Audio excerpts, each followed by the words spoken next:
Hey Raiders, continuing our analysis of one-dimensional motion problems, picking up at number 23. This problem here, based on the scenario, really highlights how important it is to keep track of what segment of the problem you're analyzing. So let's take a look at what we got. A falling stone takes 0.25 seconds to travel past a window that's 2 meters tall. From what height above the top of the window was the stone dropped? So I'm going to make a diagram here.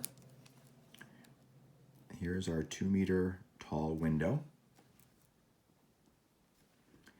And the stone drops past it in 0.25 seconds. So the information we know is about the stone as it passes the window. But if you notice what the question's asking, from what height above the top of the window was the stone dropped?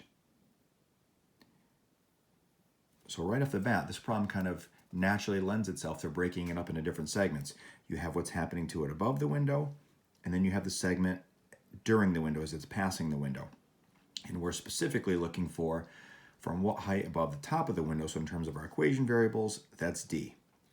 So let's just try and jump right to the answer here.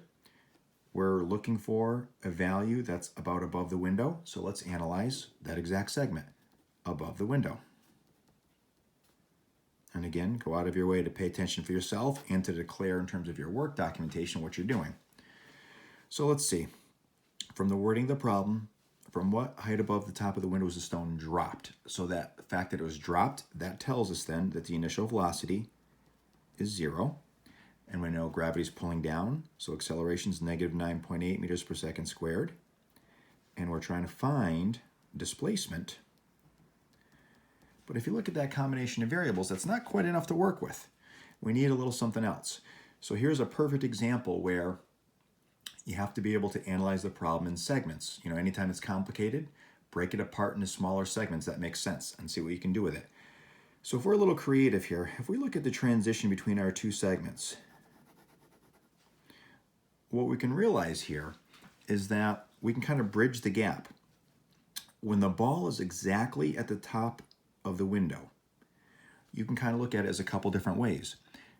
The final velocity for above the window.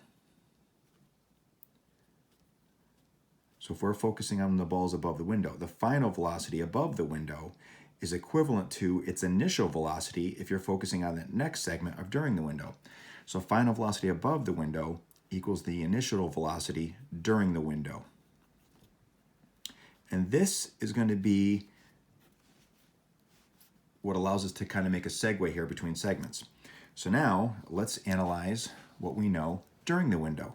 So we don't directly care about what's happening during the window, but because we happen to know more information about what's happening to the ball during the window, and because there's the transition between the two segments, if we can figure out how fast the ball is initially going during the window, we can then take that value and use it for final velocity above the window, and then we'll be all set to answer the question that's ultimately being asked.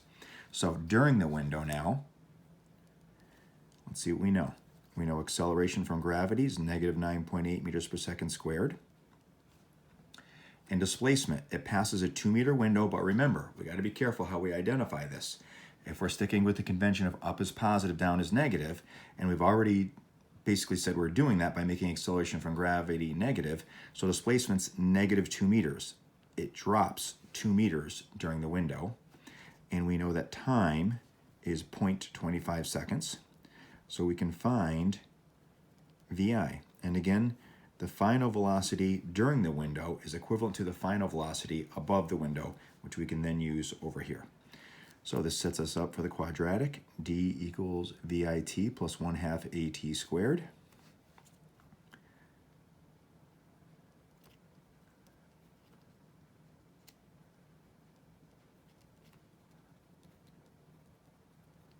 Run out of room here.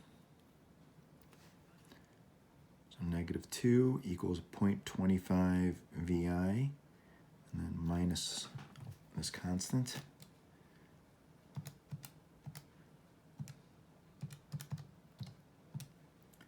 Minus 0.30625. So add that to both sides.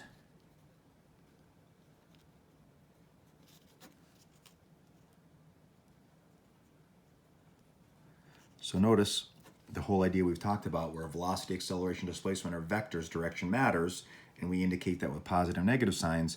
That's certainly playing a role here. So negative 1.69375 equals 0.25 VI. Divide both sides by 0.25. So the initial velocity for during the window ends up being negative 6.775 meters per second. And let's just kind of reflect for a second, see if that makes sense. Well, as the ball's traveling past the window, it's on the way down, so you should have a negative value.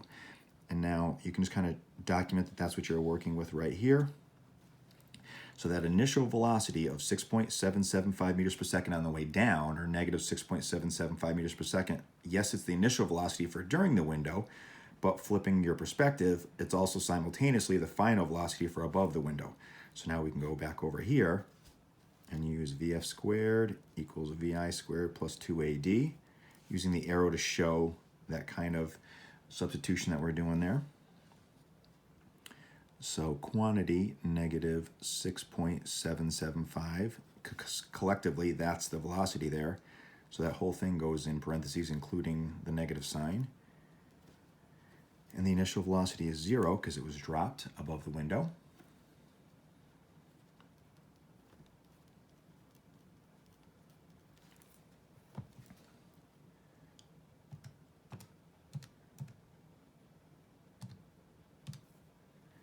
So 45.9 is approximately equal to negative 19.6 D.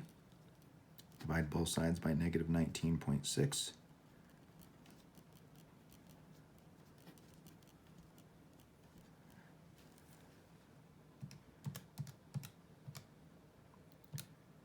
So we get about negative 2.34 meters is the displacement above the window.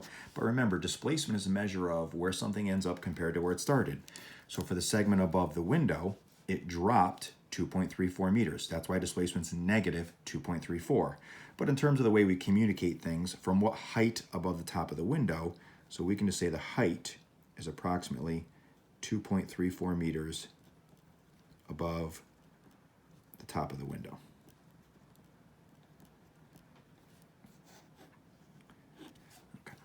Moving on.